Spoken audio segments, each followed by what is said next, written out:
बिस्मिल्लाहिर्रहमानिर्रहीम। अस्सलाम वालेकुम नाज़रीन, आप देख रहे हैं 92.8 विद सादिया अफसाद।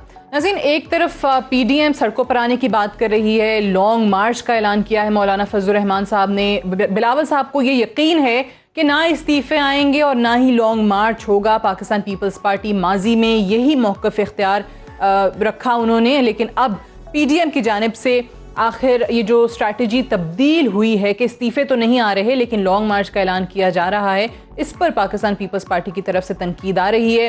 दूसरी तरफ वज़ीर दाखिला शेख रशीद जो हैं वो पीडीएम को इंतबाह उन्होंने किया है कि किसी सूरत हम इंतशार की इजाज़त नहीं देंगे। लॉन्ग मार्च की आड़ में उनको ऐसा लगता है कि कहीं अपोजिशन मुल्क में केओस जो है वो लाना चाहती है।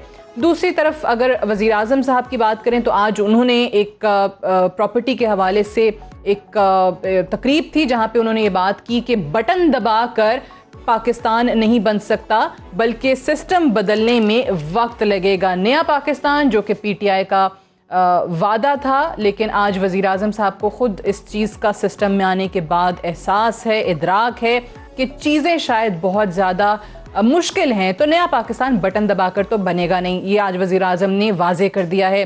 साथ ही साथ शहबाज शरीफ साहब का एक बयान जिसमें उन्होंने कौमी हुकूमत बनाने की बात की थी, वो ज़ेर बहस है आजकल। PMLN जो है मुख्तलिफ तरीक़ों से एक तो उनके इस बयान को जस्टिफाई करने की आजकल कोशिश कर रही है। मरियम साहिबा का भी आपने सौर सुना आगाज़ में, जिसमें उन्होंने कहा कि कौमी मुफाहमत की उन्होंने बात की थी, हालांकि शहबाज शरीफ साहब की जो बात है वो कौमी हुकूमत की बात थी। शहबाज शरीफ साहब की तरफ से या उनके किसी तर्जुमान की तरफ से इस बात की तरदीद नहीं आई। अलबत्ता ये भी आपको बता दें कि उन्होंने क्या ये बयान दिया या नहीं दिया, तो इसलिए अगर तरदीद आती तो पता चलता, बल्कि इसको जस्टिफाई किया जा रहा है। जैसे कि उनकी तर्जमान मरियम औरंगज़ेब है, उन्होंने कहा कि बातों बातों में ही उनके पासिंग रिमार्क्स थे, तो इसका मतलब है कि ये बात उन्होंने कही है, उन्होंने ये कंफर्म किया है। साथ ही साथ अगर हम थोड़ी सी बात करें इकॉनमी की, तो जहां महंगाई को लेकर हम रोज़ाना बात करते हैं कि अवाम परेशान है, हुकूमती लोग भी खुद ये बात करते हैं कि महंगाई आने वाले दिनों में कम हो जाएगी, लेकिन रुपए की कदर में मुसलसल कमी आ रही है। चौथा दिन था आज जब डॉलर जो है वो बढ़ता चला जा रहा है। ओपन मार्केट में 168 रुपीज़ से ज़ायद रही डॉलर की कदर, और इसकी वजह से हुआ क्या है, रुपए की कदर में कमी की वजह से कि जो बैरूनी कर्जे हैं उसमें 20% इजाफा हो गया है, जो कि 29 खरब रुपए का इजाफा बनता है। और इसकी वजह सूद की मद में जो 75 खरब रुपए की अदायगियाँ हैं, जो कि हमारे ओवरऑल जो कर्जे हैं, मजमूई जो डेट्स हैं, उसका तकरीबन 50% जो है वो इजाफा बनती है। इस हवाले से भी आज के प्रोग्राम में बात करेंगे। मेहमानों का आपसे तारुफ करवा दूं, चौधरी जाफर इकबाल साहब हमारे साथ मौजूद हैं, सीनियर रहनुमा PMLN के। बहुत शुक्रिया आपकी तशरीफ़ आवरी का। सेनेटर ओन अब्बास बपी साहब हमारे साथ मौजूद हैं, सीनियर रहनुमा है PTI के, आपका भी बेहद शुक्रिया। और थोड़ी देर में फैसल करीम कुंडी साहब पाकिस्तान पीपल्स पार्टी के सीनियर रहनुमा हमारे साथ प्रोग्राम में मौजूद होंगे। सेनेटर ओन अब्बास बपी साहब, सबसे पहले अगर मैं आपसे आगाज़ करूँ, पहले तो ये बताइएगा कि डॉलर को लेकर, रुपए की कदर में कमी को लेकर आज काफ़ी तशवीश लोगों में पाई जा रही है। मुख्तलिफ जो इकोनॉमिस्ट्स हैं वो भी आज इस पर तबसरे करते, तज्जिए देते नज़र आ रहे हैं। सो ये क्या वजह है कि मुसलसल चौथा रोज़ है और उसका नुकसान पाकिस्तान को ओवरऑल उठाना पड़ रहा है कि उससे बैरूनी कर्ज़ों में जो है हमारे वो 20% इजाफा हो गया, 29 खरब। जी, बिस्मिल्लाहिर्रहमानिर्रहीम। देखिए बीबी, इसको थोड़ा ब्रॉडर प्रोस्पेक्ट में समझने की कोशिश कीजिएगा। जब इकॉनमी टेक ऑफ करती है ना, किसी भी दुनिया की इकॉनमी जब टेक ऑफ करती है, इकोनॉमिक्स का बेसिक असूल है कि जब भी इकॉनमी टेक ऑफ करेगी आपकी इंपोर्ट्स ऑटोमेटिकली बढ़ जाती है। ये बहुत बेसिक सी बात है। सो पाकिस्तान में इस वक्त डॉलर की कदर बढ़ने की दो बेसिक वजूहत हैं। एक आपका ट्रेड डेफिसिट और दूसरा आपकी कर्व मार्केट जो कि पेशावर वाली साइड पे है उसका प्रेशर में आना। अब ट्रेड डेफिसिट की तीन वजूहत हैं आपकी बढ़ने की। नंबर वन, आपकी इकॉनमी इस बूम जो कर रही है वो तकरीबन 5.5% के ऊपर बूम करने जा रही है। जब इकॉनमी इस स्पीड से जाएगी तो आपकी इंपोर्ट्स में इजाफा होना शुरू हो गया, नंबर वन। नंबर टू, जो स्टेट बैंक ने जो टर्फ स्कीम दी थी, यानी एक्सपोर्ट ओरिएंटेड इंडस्ट्री के हवाले से जो लोन्स दिए थे, वो मशीनरी पाकिस्तान आना अब शुरू हो चुकी है और वो तकरीबन 400 अरब से ज्यादा की मशीनरी है जो पाकिस्तान इस पर लैंड कर रही है। अब जो मशीनरी आती है तो LC जो खुली होगी उनके अगेंस्ट यहाँ से पेमेंट्स जानी है, उसका प्रेशर भी पाकिस्तान पे आना शुरू हो गया। तीसरा यह है कि पाकिस्तान की इकॉनमी इस वक्त रिकॉर्ड, जुलाई की आपको फिगर्स बता रहा हूँ, रिकॉर्ड गाड़ियों की इंपोर्ट स्टार्ट हो गई है, उसका भी प्रेशर आया। जब इतने ज्यादा जब आपका इंपोर्ट्स का प्रेशर आएगा तो आपका ट्रेड डेफिसिट बढ़ेगा, और ट्रेड डेफिसिट बढ़ने के बढ़ गई आप कह रहे हैं। डिमांड। दूसरा इशू ये है कि अफगानिस्तान की मार्केट में पैनिक बाइंग स्टार्ट हो गई है। आपको पता होगा कि अफगानी जो है वो 83 रुपए अफगानी का जो था $1 होता था, आज वो 95 अफगानी रुपए का $1 हो चुका है, और आगे प्रेडिक्शन 100 तक जाने की है। उसकी जो पैनिक बाइंग है पेशावर में, वहां पे डॉलर की परचेज स्टार्ट हो गई। ये जो कर्व मार्केट का प्रेशर है उसने भी डॉलर को थोड़ा सा अनस्टेबल कर दिया है। सो दो पैरेलल इश्यूज की वजह से इस वक्त मार्केट में थोड़ी सी डॉलर की जो है ना रुपए की डिवैल्यूएशन स्टार्ट हो गई है, लेकिन ये मोमेंटरली है, वक्त के साथ सेटल हो जाएगा, और ये हम एक्सपेक्ट कर रहे थे। अगर आपको फाइनेंस मिनिस्टर की स्टेटमेंट याद हो कि जब जून का बजट आ रहा था तो उन्होंने बड़ा क्लियरली कहा था कि इकोनॉमी टेक ऑफ कर रही है और आने वाले दिनों में शायद पैसा डिवैल्यू और हो। आप कह रहे हैं कि वहां अफगानिस्तान की सिचुएशन देखें, वहां पे पैनिक बाइंग शुरू हो गई है और यहाँ पे इंपोर्ट्स जो हैं वो बढ़ गई हैं, लेकिन चौधरी साहब आप मुस्कुरा रहे थे मुसलसल सेनेटर साहब की बात सुनते हुए। आज आपकी पार्टी के भी बड़े लोग इस पे बात कर रहे हैं, पीपल्स पार्टी भी बात कर रही है। आपको यकीन नहीं है? सेनेटर साहब कह रहे हैं कि ये टेम्पररी चीज है, ये स्टेबल हो जाएगा, रुपया वापस उसकी कदर आ जाएगी, इजाफा होगा। बिस्मिल्लाहिर्रहमानिर्रहीम। अगर इन हालात में हम मुस्कुरा लें और उस पर भी सवाल उठ जाए कि मैं मुस्कुरा रहा, तो शायद कोई हुकूमत इस पे भी कोई ऑर्डिनेंस ले आए कि भाई ये कैसे लोग हैं, हमने तो तबाही की हद कर दी और ये मुस्कुराते जा रहे हैं। मजाक का आंसर क्या था उनकी बात में, मुझे ये बताइए। जब आपके अंदर दुख भरा हो, कर्ब हो, आप पिस रहे हो और फिर भी आप चेहरे पे मुस्कुराहट लेके आए, तो इससे बड़ा हौसला क्या? दलेराना इक़दाम है ये। मैं मुस्कुरा इसलिए रहा था कि जब मुल्क के अंदर कारखाने बिजली के लग रहे थे, जब मुस्लिम लीग नून के दौर में इंपोर्ट बढ़ी थी, तब के ज़रा बयानात असद उमर साहब के जो कौमी असम्बली में थे वो उठाएं ज़रा। और सेनेटर साहब से मैं दरख्वास्त करूँगा कि वो जो पिछली तकरीरें हैं जनाब असद उमर साहब की, जो पाकिस्तान के माहिर तरीन माहिर मईशत हैं और जो हमें 40 रुपए का पेट्रोल जो है वो बताया करते थे, वो तो इनके पोस्टर बॉय थे ना इलेक्शन कैंपेन के और दौरान। डॉलर की कदर बढ़ने ना बढ़ने का भी जनाब इमरान खान साहब का एक बयान है कि 1 रुपया बढ़ता है तो क्या फर्क पड़ता है और क्यों बढ़ता है। बकौल इमरान खान साहब की इसलिए कि जब हुक्मरान चोर हों। अब मैं किसकी बात सही मानूं, सेनेटर साहब की बात या इनके कायद की बात? लेकिन वो देखें, आज वजीर आजम साहब ने बता दिया, सिस्टम में आने के बाद एहसास होता है, चीजों का पता चलता है। उन्होंने कहा बटन दबा के नहीं नया पाकिस्तान बन सकता। आजम साहब ने सिस्टम में आने के बाद बताया कि ना मैं अपना वजीर कोई रख सकता हूं, ना मैं अपना मशीर कोई रख सकता हूं, ना मैं पॉलिसी कोई बना सकता हूं, और मुझे आप यहां तक बता दें कि 3 जो है वो त्यौहार गुजरे 14 अगस्त के, किसी एक 14 अगस्त के त्यौहार पे झंडा तक नहीं लहरा सकता। उन्होंने तो बहुत कुछ बताया हमें, ईद की नमाजें तक, चलें सिंबॉलिक ही सही, सरबराहान रियासत पढ़ते हैं और खबर चलती है। उनकी भी चली है वैसे। हाँ चली है, वो वज़ीर आज़म की ईद की नमाज की खबर चली, एक दफा की चली और थी। 14 अगस्त की तकरीब में भी होते हैं। कौन सी तकरीब? वज़ीर आज़म साहब कन्वेंशन सेंटर की कोई एक बता दें मुझे। क्या आप क्या वो उसकी फुटेज निकाल लें? जी निकालिए, आप सीरियसली ये देखिएगा। अब सेनेटर ओमर अब्बास साहब जो फरमा रहे थे कि जी इंपोर्ट मुल्क में बढ़ी है, और इसी इंपोर्ट को ये मुल्क की तबाही गर्दानते थे कि भाई आप इंपोर्ट कम करें, एक्सपोर्ट बढ़ाएं। आज एक लफ्ज साथ लगा दिया कि ये इंपोर्ट इसलिए है कि वो इंडस्ट्री जो एक्सपोर्ट में मदद देगी हम उसके लिए बना रहे हैं। भाई हम बिजली के कारखाने लगाने के लिए कर रहे थे, इसके बावजूद हमने डॉलर की कदर को कंट्रोल रखा। खजाना बहुत अहम वजारत होती है ना। पहले असद उमर साहब को लेके आए, फिर हफीज शेख साहब पीपल्स पार्टी से उधार लिए, और अब जो साहब हैं वो भी पीपल्स पार्टी के।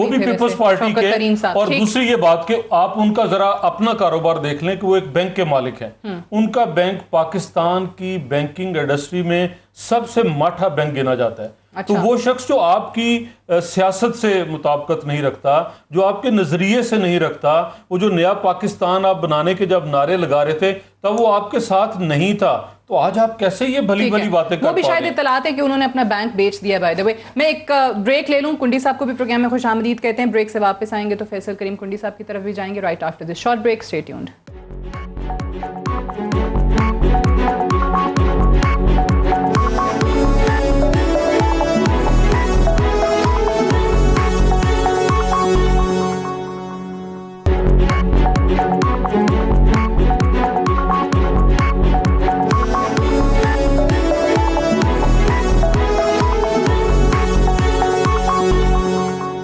वेलकम बैक प्रोग्राम में एक बार फिर से खुश आमदीद। शहबाज शरीफ साहब अपोजिशन लीडर और पाकिस्तान मुस्लिम नवाज के सदर, उन्होंने कौमी हुकूमत बनाने की बात की है। कराची में वो मौजूद थे, सहाफ़ियों से बात कर रहे थे। अब जैसे इंट्रो में बताया कि PMLN इसको मुख्तलिफ जवाज़ इसके बयान के पेश कर रही है। मरियम औरंगज़ेब साहिबा जो कि सेक्रेटरी इत्तलात हैं PMLN की, उन्होंने कहा कि ये उनकी ज़ाती राय है। उन्होंने पासिंग रिमार्क्स दिए सहाफ़ियों से बात करते हुए।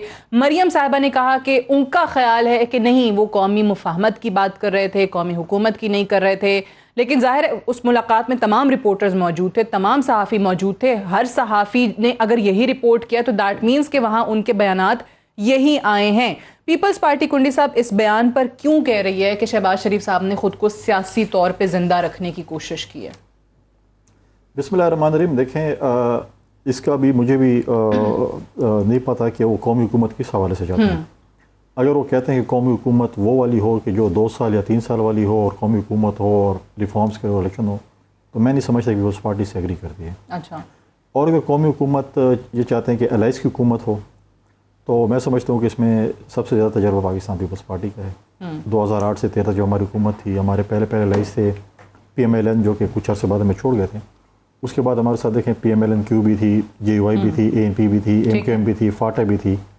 तो अगर वो चाहते हैं तो फिर तो मैं समझता हूँ कि तजर्बा हमारा बहुत ज़्यादा है, तो फिर आज हम उनको नेशनल गवर्नमेंट बनाना सिखाएं। लेकिन कौमी हुकूमत हम नेशनल हुकूमत, हम LIS की गवर्नमेंट, हम इसको कहते हैं LIS की गवर्नमेंट, इत्तेहादियों के साथ हुकूमत। इत्तेहादियों का तजर्बा हमारा PMLN PTI को भी इत्तेहादी बना सकती है, ये भी इत्तेहादी हो सकते हैं उस कौमी हुकूमत में। ये तो मतलब है कि PMLN बता सकती है क्योंकि उनके तर्जुमान ही बता सकते हैं। और मैं नहीं समझता कि सियासत में कोई दरवाजे बंद होते हैं। सियासत में दरवाजे खुले होते हैं, सियासत में डायलॉग्स होते हैं। हम इस तरीके से, जैसे PTI के दोस्त कहते थे कि मैं ये नहीं करूँगा, मैं वो नहीं करूँगा, हम तो कहते हैं हम तो रिकॉन्सिलेशन की पॉलिटिक्स करते हैं। पॉलिटिशियंस हैं, सियासत है, हमें आपस में ऐसा मौका भी आता है कि आपस में बैठने भी पड़ता है। शहबाज शरीफ साहब भी मुसलसल रिकॉन्सिलेशन की बात कर रहे हैं। वो जब से जेल से बाहर आए हैं, आप देख लें उनके तमाम इंटरव्यूज़, बयानात, उसमें वो मुफाहमत कर रहे हैं। हाँ नहीं, अच्छी बात है, मैं तो इसमें नहीं कहता हूँ कि वो बात ना करें, अच्छी बात है वो करें। लेकिन मैं अभी भी हम देखें मुफाहमत करते हैं। शहबाज शरीफ साहब जो है वो लीडर ऑफ द अपोजिशन है कौमी असम्बली में। पाकिस्तान पीपल्स पार्टी जो पार्लियामेंट में है हमारी, जो है वो पार्लियामेंटेरियन उसके साथ रब्ते में होते हैं। हमारे बाकी जमाती भी होती हैं, लीडर ऑफ द अपोजिशन है और उनके साथ। अच्छा, मुझे बताएं, एक नेशनल गवर्नमेंट की तरफ शहबाज शरीफ साहब जाते हैं, कोशिशें करते हैं, फर्स्ट स्टेप या उनका ये बयान इससे बढ़ते हैं, PTI से भी राब्ते होते हैं, पीपल्स पार्टी फिर ऐसी नेशनल गवर्नमेंट का हिस्सा बनेगी? नेशनल गवर्नमेंट की आप डेफिनेशन करें, नेशनल गवर्नमेंट कितने आप बार-बार कह रहे हैं कि इत्तेहादियों की बात करें, तो इत्तेहादी कह लें, उनको सारी जमातों को साथ मिलाना कह लें, दो किस्म के हैं, क्योंकि वो कहते हैं मुल्क के मसाइल इतने गंभीर हैं, सबको इकट्ठा आना पड़ेगा। नेशनल गवर्नमेंट की जो मैं समझ रहा हूँ, आप डेफिनेशन कर रहे हैं या मैं समझा कि जो शहबाज शरीफ साहब कर रहे हैं, वो ये हैं कि जो इस्लामाबाद अफवाहों का शहर है। ठीक है। इस्लामाबाद में हमेशा जब आप किसी कैफे में होते हैं कि जी नेशनल हुकूमत होनी चाहिए 2 साल के लिए, 3 साल के लिए, तो वो मैं समझता हूँ कि वो अवाम की मैंडेट के मुताबिक। आप कहते हैं वो 5 साल वाली हुकूमत जैसी पीपल्स पार्टी की थी, उसमें बाकी जमातों को इलेक्शन होने चाहिए के तौर पे 5 साल इलेक्शन होने चाहिए। इलेक्शन में LIS की हुकूमत होती है, अभी भी LIS है, मतलब है कि 2-3 जमातें PTI के साथ हैं। लेकिन हमारा जो मुश्किल वक्त था, हमारे पास सिंपल मेजॉरिटी भी नहीं थी, और उन्हें उस मुश्किल वक्त में जब हम जंग में भी थे, हमारा स्वात ऑपरेशन भी शुरू था, फ्लड भी आए हुए थे, सब कुछ के बावजूद, और ऐसे इत्तेहादी थे कि जो सूबे में एक दूसरे के साथ लड़ भी रहे थे। ANP और MQM उधर जो है अपना कराची में, सिंध में आपस में एक दूसरे को दस्ते गिरबान थी, लेकिन हमने उनको इकट्ठा रखा हुआ था। इस तरह अगर आप KP में ANP थी, इस तरह PMLN-Q भी थी, फाटा के जो फॉर्मर फाटा हो गया, फाटा के मेंबरान भी हमारे साथ थे, तो ये सारे हमने मतलब है। और अब्बास साहब, पीपल्स पार्टी के हवाले से जो कुंडी साहब बता रहे हैं, मुफाहमत जिस तरह उन्होंने की, जिस तरह उन्होंने 5 साल चलाए सारे इत्तेहादियों के साथ, जो कि सियासी हरीफ भी थे, तो आप इनसे क्यों नहीं सीखते? और शहबाज शरीफ साहब भी बार बार कह रहे हैं कि इतने ज़्यादा मसाइल हैं, सबको साथ लेना चाहिए, नेशनल गवर्नमेंट बनानी चाहिए। अब आपको समझ में वैसे क्या आ रही है, इत्तेहादियों वाली हुकूमत 5 साल जो पीपल्स पार्टी की थी, या शहबाज शरीफ साहब वो हुकूमत चाहते हैं कि 3 साल के लिए आए, मसाइल हल करें, सारी जमातें इकट्ठी हों? देखिए, जो पीपल्स पार्टी की सियासत है, हम तो उससे माजरत ही करेंगे जी, मिल बांट के चलने वाला हमारा तो वो कॉन्सेप्ट है। हमारा तो बिल्कुल अपना बड़ा क्लियर मैंडेट है पार्टी का, उसको छोड़ देते हैं। बल असल जो इशू डिस्कस करने का है वो शहबाज शरीफ साहब की ये स्टेटमेंट है, इन इट सेल्फ उनका नीयत क्या थी। लेकिन ये जो डबल गेम करने की कोशिश कर रहे हैं ना, गुड कॉप और बैड कॉप, ये अवाम को समझ लग चुकी है। ये बेसिकली एक इक़्तिदार की हवस में एक शख्स बैठा है, आप जरा थोड़ा सा कंपैरिजन देखिए। वो कहते हैं मैं कौमी हुकूमत, कौमी मफामत, मजामत, एक वो ड्रामा करते हैं और साथ मरीम नवाज शरीफ साहिबा फरमाती हैं कि उनका मतलब ये नहीं था। इशू पता क्या है, शहबाज शरीफ को ये समझ लग गई है कि अगर इस दफा 2023 में मुस्लिम लीग नून की हुकूमत नहीं आती तो मुस्लिम लीग नून का ये पूरा 1985 से देख लीजिए, कभी भी 5 साल से ज्यादा हुकूमत से बाहर नहीं रह सकी, तो पूरी पार्टी जो है ना वो तोड़ फोड़ का शिकार हो जाएगी। On the other brand Maryam Nawaz Sharif साहबा जो इस वक्त नैरेटिव का एक कॉन्सेप्ट लेके चल रही हैं वो बड़ा क्लियर है। उनको पता है उनके वालिद पॉलिटिक्स में नहीं आ सकते, वो खुद इलेक्टेड नहीं हो सकती, और ये किसी तौर पे वो कबूल नहीं करेंगे कि शहबाज शरीफ या हमजा शहबाज शरीफ जो है ना वो नून लीग के कंधों पे चढ़ के किसी भी तौर पे हुकूमत में आए। तो उन्होंने वो मजामत का कैंसेप्ट बेसिकली शहबाज शरीफ चीख के पुकार रहे हैं कि मैं वो नहीं हूं जो तुम मुझे समझ रहे हो और हम तब्दील हो चुके हैं। वो किसी की तरफ अपना वो किबला मुंह दुरुस्त करने की कोशिश कर रहे हैं और हता कि हर बंदे को पता है कि उनका कॉन्सेप्ट जहन में है क्या। ये कंफ्यूज्ड नैरेटिव का जो एक ड्रामा रोजाना खेला जाता है ये सिर्फ लाइफ रहने के लिए, इसमें कुछ भी नहीं है। तो वो क्या है, वो क्या आपको क्या समझ में आ रहा है? देखें, अगर पीएमएलएन के पर्सपेक्टिव से देखें तो जो शहबाज शरीफ साहब को के बयानात को लोग वजाहत के साथ पेश करते हैं मीडिया में आके, तो उन्होंने कहा कि जी उस वक्त शहबाज शरीफ साहब ने on the floor of the house charter of economy की बात की थी क्योंकि इकोनॉमी बहुत बुरी थी, मईशत के बुरे हालात थे, उस पर पीटीआई जो है वो नहीं मानी। अब बाहर जब से वो जेल से बाहर आए तब से वो मुफाहमत की बात मुसलसल कर रहे हैं, आप लोग उस पर भी कान नहीं धर रहे। अब वो दोबारा कौमी हुकूमत की बात करते हैं, तो आपको वही समझ में आ रहा है जो कुंडी साहब को समझ में आ रहा है कि 3 साल के लिए कोई ऐसी हुकूमत बने जिसमें तमाम लोग जो है, तमाम जमातें इकट्ठी हों। कौमी हुकूमत पाकिस्तान के आइन में कहीं भी दर्ज नहीं है। ये एक बड़ा वेग सा कॉन्सेप्ट है और ये नॉर्मली उस वक्त होता है जब कोई हालात जंग हो। पाकिस्तान अल्हम्दुलिल्लाह बड़ी स्टेबल गवर्नमेंट है, जमहूरियत अपनी जगह पे चल रही है। इशू ये है कि आप सिर्फ शहबाज शरीफ साहब जो इस वक्त मेरे ख्याल पैगाम दे रहे हैं, जिन लोगों को भी पैगाम देने की अपनी एक नाकाम कोशिश करना चाह रहे हैं कि मैं एक बहुत चेंज पॉलिटिशियन हूं, मेरा किसी से कोई ताल्लुक नहीं है, मेरा मरियम बीबी और नवाज शरीफ से भी कोई कंसर्न नहीं है, मेरा खाकान अब्बासी और एहसन इकबाल से भी कोई कंसर्न नहीं है, और मेरे साथ पूरी पंजाब की लीडरशिप पीछे खड़ी है। वो बेसिकली एक वो जो नहीं कॉन्सेप्ट होता है कि मेरा ब्रांड उस ब्रांड से डिफरेंट है, अपने आप को एक अलग ब्रांड के तौर पे पेश करने के लिए ये सारे नए नए अल्फाज ढूंढ के आते हैं। अदरवाइज बिहाइंड द टोज और मतलब इसके पीछे अगर आप अंडर द कार्पेट जाएं, देयर इज नथिंग एल्स, बिल्कुल स्वीपिंग क्लीन एक फर्श की तरह पड़े, कुछ भी उसके ऊपर मौजूद नहीं है। चलिए, मैं जरा ये चौधरी साहब, अगर ये शहबाज शरीफ साहब ने बयान दे ही दिया था तो अब इसको मुख्तलिफ तरीकों से इसके लिए तौजीहात क्यों पेश करनी पड़ रही है पीएमएलएन को? देखिए, जब आप सवाल पूछेंगे इसकी वजाहत करें तो वजाहत ही करेंगे। नहीं तो मैं मरियम साहिबा बिल्कुल ही उससे हट गई। मरियम साहिबा ने कहा, अभी आपने भी कोशिश की, आपको वॉइस क्लिप नहीं मिला। चौधरी साहब, कराची में उन्होंने बात की है, सारे रिपोर्टर्स, मुझे कह लेने देना, मुझे 2 लफ्ज़ तो वो सारे सहाफ़ी गलत बता रहे हैं। मुझे अगला फिक्रा मुकम्मल कर, आपकी खुद तर्जुमान ने कह दिया, मुझे अगला फिक्रा तो मुकम्मल कर लेने के साथ। बिल्कुल जी, अगर वो वॉइस क्लिप होता तो आप चलाते। सुन, अगला फिक्रा सुन लेना, मतलब उन्होंने बयान ही नहीं दिया भाई। अगला फिक्रा सुन लें, किस सहाफ़ी ने क्या सवाल किया और किसके जवाब में शहबाज साहब ने कहा, इसकी वजाहत भी ज़रूरी है। अगली बात आ जाए नेशनल गवर्नमेंट की। शहबाज साहब ने अगर ऐसा कहा है तो क्या आज के हालात नहीं इस चीज़ का तकाजा करते कि सियासी जमातें मिल के बैठे? बिल्कुल 100% सियासतदानों को मिल बैठ के इस मुल्क के हल मसाइल का हल ढूंढना चाहिए। अभी सेनेटर साहब फरमा रहे थे डबल गेम कर रहे हैं। हाँ, बिल्कुल डबल गेम कर रहे हैं। आप 2.5 साल तक नैब की हवालात में रखते हैं और आप 1 टके का उनके ऊपर FIR पर्चा या क्लेम दर्ज नहीं कर सकते। आपने बिल आखिर 45 लाख रुपए के पौधे लगाने का, जो एक हुकूमत के टेंडर के आगे किसी ने टेंडर दिया था, आप नैब की अदालत में बुला लेते हैं। हमजा साहब कितनी देर जेल में रह के आए, ख्वाजा साद रफीक, शाहिद खाकान। क्या डबल गेम खेलने वाले जेलों में रहते हैं? डबल गेम खेलने वाले शेख रशीद साहब हैं, वो आपके साथ हैं। फवाद चौधरी साहब हैं, वो आपके साथ हैं। बाबर अवान साहब हैं, वो आपके साथ हैं। और फिर आपने बड़ी खूबसूरत बात की कि आपको सेनेटर साहब पीपल्स पार्टी वाला कुलिया के लोगों को साथ मिला के चलें। वो जो पंजाब के बड़े डाकू जिन्हें कहते थे, भाई मेरे जिले से चौधरी परवेज इलाही साहब, कितनी वजारतें दे रखी हैं पंजाब में, सिक्का आज भी उनका चलता है। वो तो आज वज़ीर आज़म साहब ने वज़ीर आला उस्मान बुज़दार को हिदायत की है कि काफ लीग से मिलें, उनके तहफ़्फ़ुज़ात दूर करें। ये आज डबल गेम इक़्तिदार के लिए पीटीआई कर रही है। फिरदौस आशिक अवान साहिबा हों, या लंबी एक फहरिस्त है, पीपल्स पार्टी से भी, नून लीग से भी, काफ लीग के, वो सब आपने कबूल किए। आपने MQM जिसको कातिल कहा था अपने कारकुन का, उसको भी हुकूमत में लाके बिठाया, और डबल गेम का ताना आप शहबाज शरीफ को कहते हैं कि डबल गेमर्स है, मान लिया, लेकिन मुझे बताएं ना इस वक्त ये भी तो सवाल है ना कि आप लोग क्या चाह रहे हैं? मुफाहमत उधर से देखिए,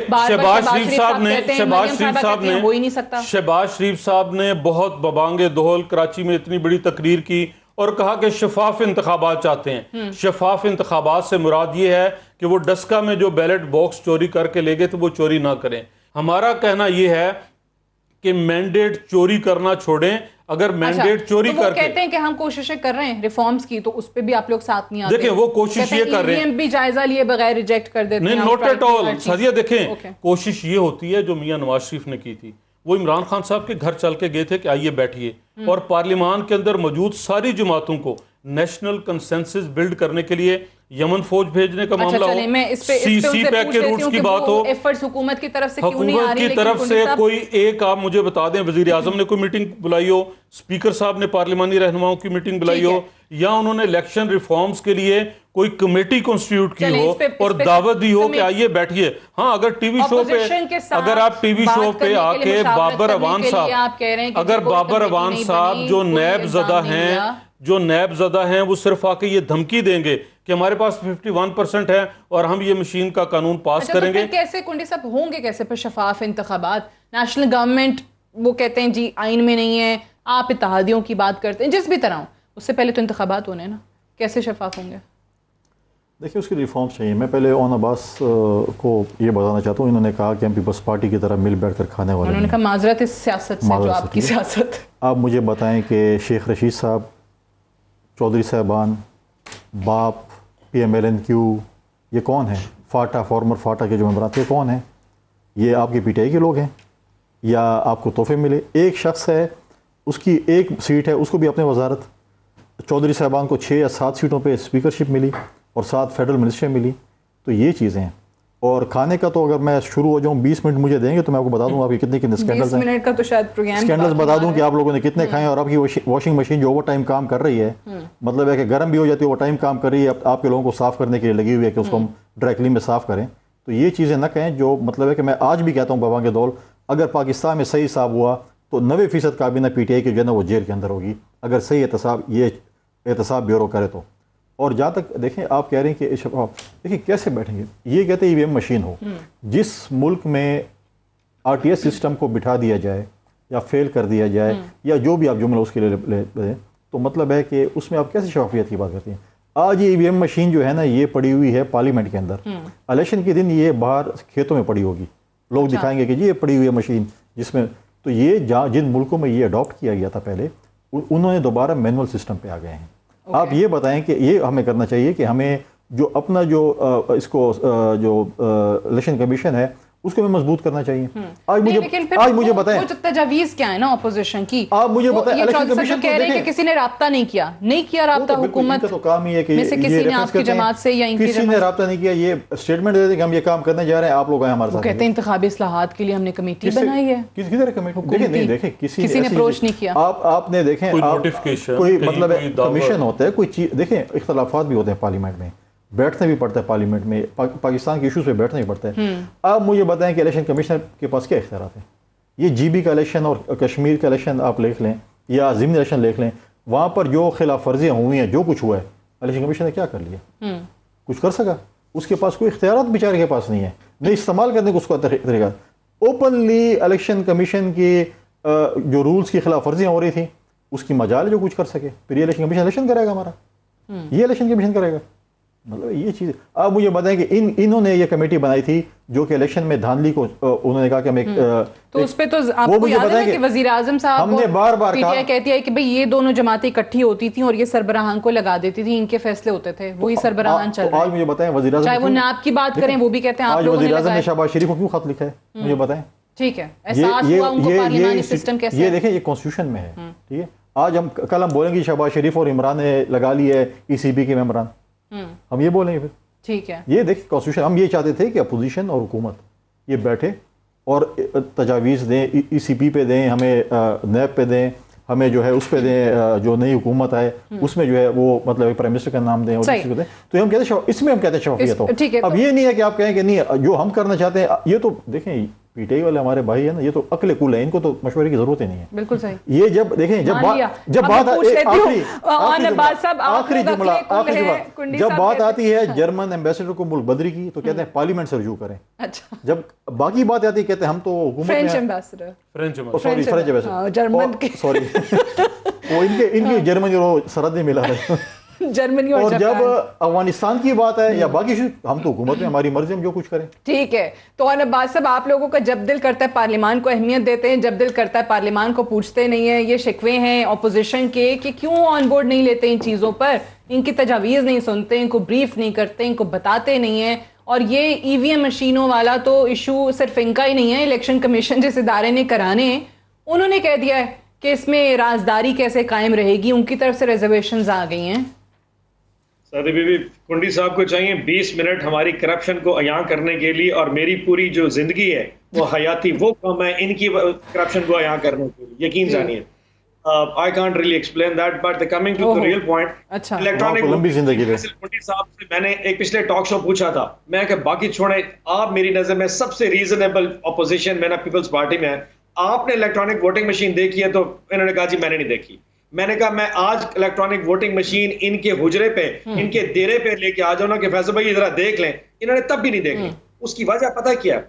अब इन्होंने कहा कि जी कश्मीर का इलेक्शन और गिलगित का इलेक्शन देख लें। अब ये 2 इलेक्शन इन्होंने फरमाए जो कि पीटीआई ने जीते, 8 बाय इलेक्शन ऑपोजिशन ने जीते। हमने कभी एतराज नहीं किया, हमने कहा फेयर इनफ, लोगों का मैंडेट है, अगर वो पीटीआई को वोट नहीं देना चाहते, नौशहरा में हम हारे थे, हमने कोई एतराज नहीं किया।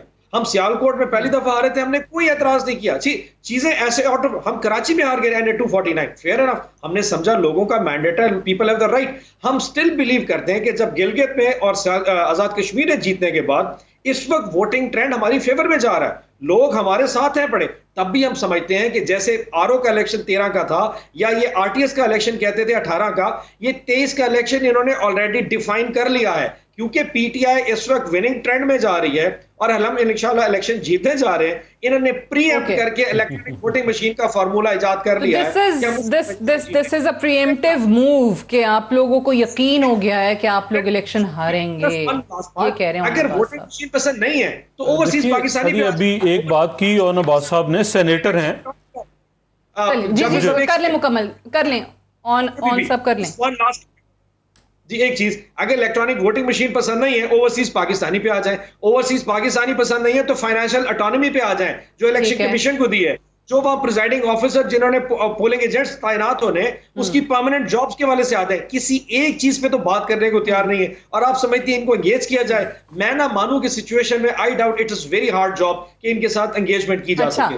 लेकिन मुझे एक बात बताइए, फैसल कुंडी साहब ने ये बड़ा एक वैलिड नुक्ता जो है वो रेस किया है, ये लास्ट वीक भी हम इस पे बात कर रहे थे कि ये जो वज़ीर आज़म साहब की तरफ से अपोजिशन लीडर को ख़त लिखा गया, ये एक अच्छा इक़दाम है, क्योंकि वही अपोजिशन लीडर जिनके हवाले से कहते थे वज़ीर आज़म साहब कि मैं तो इनसे बात नहीं करना चाहता, आप लोग को कितने बयानात आए कि हम तो इनकी शक्ल भी नहीं देखना चाहते, मिलना भी नहीं चाहते, बात क्या करेंगे, ये लोग तो चोर डाकू लुटेरे पता नहीं क्या क्या। लेकिन वो ही इज़ राइट कि ये कॉन्स्टिट्यूशन में है, तो अब आप उन चीज़ों पर जा रहे हैं जो कॉन्स्टिट्यूशन में दर्ज हैं, तो कल को फिर ये कहा जाए कि वज़ीर आज़म इमरान खान और शहबाज शरीफ साहब की मुशावरत से हर चीज़ हुई है, इन्होंने लोगों को अपॉइंट किया है, इदारों के सरबराहों को अपॉइंट किया है।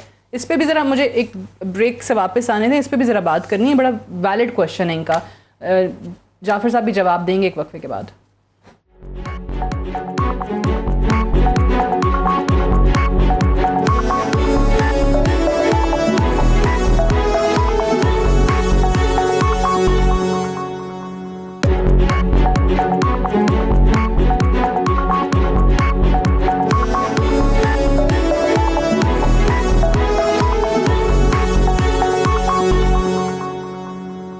वेलकम बैक प्रोग्राम में एक बार फिर से खुशामदीद। पहले चौधरी साहब आप जवाब देना चाह रहे थे सेनेटर साहब की बात का। मैं सादिया बीबी ये जवाब देना चाह रहा था कि अभी बड़े भले तरीके से कह दिया सेनेटर साहब ने कि जी मैं फैसल करीम कुंडी साहब के हुजरे पे लेके आ जाता हूँ इलेक्ट्रॉनिक वोटिंग मशीन। भाई हमने तो सवाल कुछ और किया था कि आप चाहते हैं इलेक्शन रिफॉर्म्स करना, आप समझते हैं ये बहुत अच्छा काम है, तो पूरे पाकिस्तान ने बड़ी मेहनत से बड़ा ख़र्चा करके कौमी क़यादत को कौमी असम्बली और सेनेट में भेजा है, आप वहाँ क्यों नहीं लेके आते? अभी तक आपके वज़ीर आज़म साहब ने कोई कोशिश की हो कि वो पार्लिमानी रहनुमाओं को लेकर बैठेंगे? ये बहुत भली बात है। सिर्फ ये नहीं कि इस एक इलेक्ट्रॉनिक वोटिंग मशीन के, बाकी मामलात पे भी आपकी वहाँ पे बहुत सारी कमेटीज़ हैं, किसी कमेटी में आप लेके गए हो, आपने कोई स्पेशल कमेटी बनाई हो। हमने मशीन हमने ये किया था, देखिए हमने ये किया था। एतराज़ होता है कि प्राइम मिनिस्टर सदारत ना करे।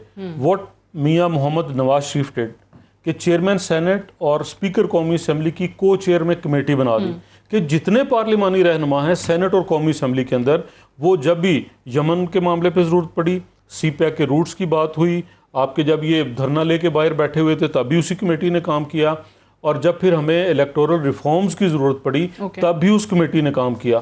तब जब इमरान खान साहब अपनी पार्टी के लीडर होने के नाते कभी किसी ना मुश्तरका इजलास में आए और ना किसी कमेटी के इजलास में। वज़ीर आज़म साहब बता चुके हैं वजह, चौधरी साहब, वो कहते हैं आप लोग बात नहीं करने देते। नहीं, मैं पहले की देखे नहीं, ऐसे नहीं, अभी भी वो कहते हैं कि इस दफा ऑपोजिशन ने गलत प्रेसिडेंट सेट किया, बात नहीं करने देने का। बिल्कुल ऐसा नहीं है। मैं बात कर रहा हूँ पिछले 5 साल, 13 से 18 वज़ीर आज़म है ना, अभी तो कहते हैं अभी भी नहीं सुनते भाई। 13 से 18 वो MNA थे ना, मैं भी एक MNA हूँ, बिल्कुल सही, ठीक है। वो वक़्त नहीं देते कौमी असम्बली को, और आज भी अपने उसी मिजाज के ऊपर, वो ऐसा नहीं है कि उन्हें कोई बोलने नहीं देता।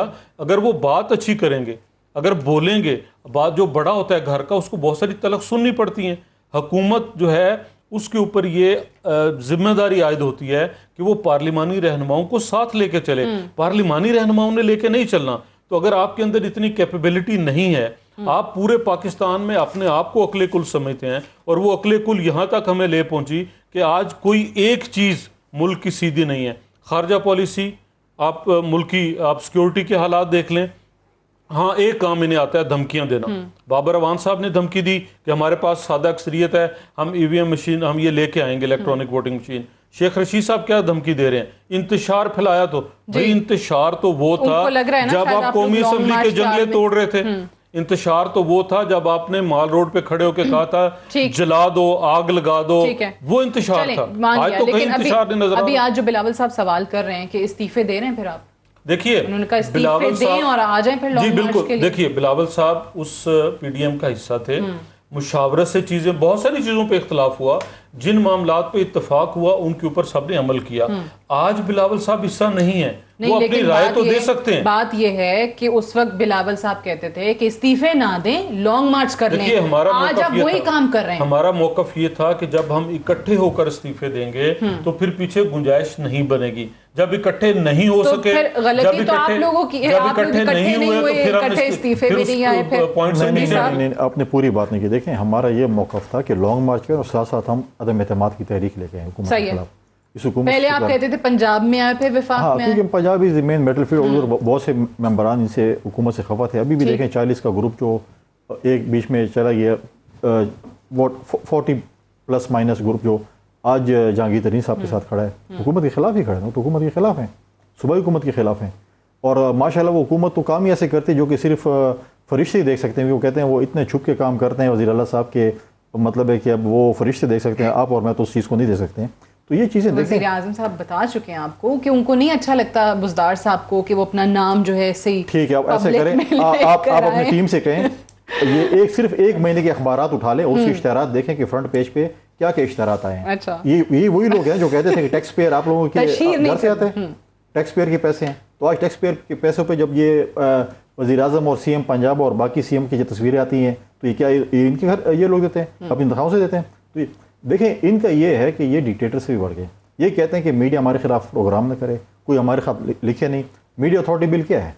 इसीलिए है ना कि आप मीडिया अथॉरिटी बिल यही कि आप लोगों की आवाज़ें दबा दें। अच्छा, वैसे मुझे बताएं, अभी इस प्रोग्राम में आपको कहाँ किस जगह पे लगा कि मैंने कोई एक ऐसा कमेंट भी दिया हो जो हुकूमत को सपोर्ट करता है? नहीं, मैं तो उनसे सवाल मैं तो ये कह रहा हूँ कि आप कोई सख्त प्रोग्राम कर रहे हैं, आप देखें ना कितने लोगों को अफेयर कर दिए उन्होंने। चलें, कितने लोग अब मीडिया अथॉरिटी बिल का क्या है, क्यों लेके आ रहे हैं? आप तो कह रहे थे कि लोगों की आवाज़ नहीं दबाएंगे, मीडिया जो है वो अब मीडिया पे ये कहते हैं कि कोई हमारे, ये कहते हैं पूरा जो हमारे अपोजिशन है और सारे लोग ये जेल में चले जाएं। हम सब अपोजिशन को आप जेल में भी डाल देना तो फिर भी ये हुकूमत नहीं कर सकती, ये फिर भी नहीं कर सकते। ये क्या वजह है नवाज साहब के इतना? आप मुझे बताएं, इस्लामाबाद में एक जो पिछली हुकूमत वो एयरपोर्ट के लिए वो जो मेट्रो छोड़ के गई थी, आज 3 साल में वो नहीं बन सकी। एक BRT इन्होंने बनाई है, 40 अरब वाली जंगला जो है वो करप्शन से जो है भरपूर थी, और 100 अरब वाली जो है वो जमजम से पाक BRT इन्होंने क्यों इतना अब्बास साहब, कुंडी साहब आपको इतना, आपकी जमात को क्यों इतना लाइटली ले रहे हैं? वो कह रहे हैं हम सबको उठा के जेलों में बंद कर दें फिर भी आप हुकूमत नहीं कर सकते। एक बात मैं तो पहले आप ये वाकई बताइए कि पूरे प्रोग्राम में आपने कहाँ पे मुझ पे हाथ हौला रखा है जी, वैसे जो उसकी वजह से आपका प्रोग्राम ऑफ एयर या ऑन एयर हो सकता है? ये कुंडी साहब नहीं, क्योंकि हुकूमत पे ना ऑन अब्बास साहब मसला ये है कि चाहे वो आपकी हुकूमत है, आपसे पहले PMLN की थी तो वो नाराज हो जाते थे, उससे पहले पीपल्स पार्टी वाहिद एक गवर्नमेंट, ये मैं कह सकती हूँ, सरकारी टीवी में जब मैं थी तब भी पीपल्स पार्टी वो गवर्नमेंट थी जिन्होंने वो चीज नहीं की। तो मीडिया की फ्रीडम तो वहां थी मौजूद, जो अच्छी चीज है उसको अप्रिशिएट करना चाहिए। लेकिन यस, जो हुकूमत होती है सवाल उसी से होता है, और कहीं अगर आपको लगाओ कि मैंने फेवर किया तो मैंने इसीलिए कुंडी साहब से पूछा, मैं कहीं नहीं, हुकूमत को ही जवाब देना पड़ता है जी, पहली बात। और हम इसको बड़ा पॉजिटिवली देखते हैं, नंबर 1। नंबर 2, जाफर साहब ने फरमाया वो इलेक्ट्रॉनिक वोटिंग मशीन, तो just for the sake of information वो कौमी असेंबली और सेनेट के बाहर मशीनें पड़ी हुई हैं। मैं तो सिर्फ ये कह रहा था कि जो दोस्त वहां नहीं देखना चाहते उनको जाके दिखा सकते हैं, तो ये क्लैरिटी दूसरी ले। और तीसरी चीज सेनेटर साहब, आप कह रहे नहीं है? नहीं, ये तरीकेकार नहीं है लेजिस्लेशन का। पड़ी हुई है मशीनें, आप जाके देख लें। आप ये कहीं लेजिस्लेशन का तरीकेकार नहीं है। हम इसीलिए तो कह रहे हैं कि हमें जेलों में डाल देंगे तब भी कुछ नहीं कर सकेंगे। जी फरमाइए। और तीसरी चीज ये कि शहबाज शरीफ साहब को जो लेटर के हवाले से देखें, जहां कॉन्स्टिट्यूशनल रिक्वायरमेंट है हमने वहां से शायद कभी नहीं किया। इलेक्शन कमीशन के मेम्बरान के हवाले से जो नॉमिनेशन होनी है वो ऑटोमेटिकली अपोजिशन लीडर के साथ होनी है, हम मुशावरत करेंगे, उनको लेटर लिखेंगे।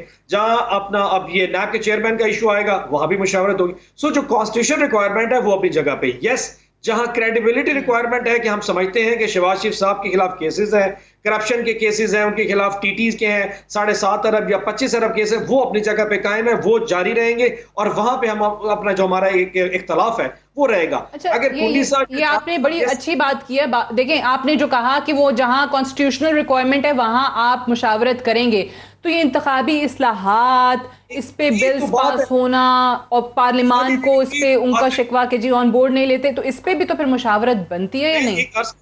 एंड पे ये है कि अगर ये 2023 का इलेक्शन जो भी होने वाला है इंशाल्लाह, आप ये देखेंगे इस इलेक्शन के हवाले से तमाम के तमाम दोस्त ये कहेंगे कि इलेक्शन शफाफ होने चाहिए, लेकिन एक तजावीज हमारे ऑपोजिशन के दोस्तों ने नहीं दी कि उसको शफाफ का तरीका क्या है, और हमारे तरीके से एग्री नहीं करना चाहते। मैं देता हूं ये जो एरियाज है ये बड़ा एक प्रॉब्लमैटिक इशू है। आई एम श्योर पॉलिटिक्स में पता नहीं पीपल्स पार्टी वाले इसका मल शायद ढूंढ सके, हमारे पास इनको एंगेज करने का कोई तरीका नहीं है जी।